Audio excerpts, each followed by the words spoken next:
Time could be running out for one Terre Haute landmark. Officials at Indiana State University say they are asking permission to tear down two 15-story buildings on campus. News 10's Joe Ostrowski has been following this story. He's in our studio with more. Joe, what can you tell us? Well, Mark Patrice, university officials say this Friday they'll ask the school's Board of Trustees for permission to tear down the twin Statesman Towers on campus. They say the project will cost millions, but they say it'll actually save the school money.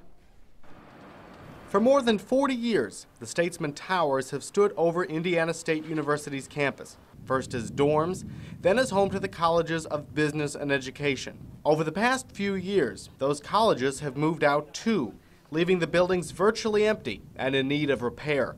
Diane McKee, the school's vice president for business affairs, says those repairs are just too costly. They're antiquated structures that would, should they be repurposed for any reason, would need a considerable investment of money. Instead, she says the school is seeking permission to tear both buildings down. That'll require approval from the university's Board of Trustees and from the state.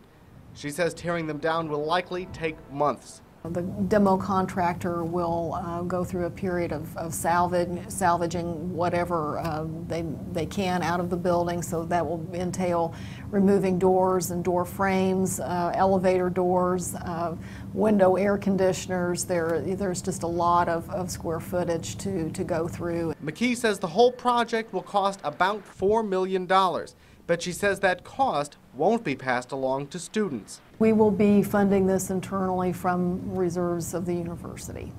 Now, you may be wondering what will happen to that space left behind. McKee says at least in the short term, the ground will be left vacant and planted over with grass. Patrice, back to you. All right, thank you very much, Joe.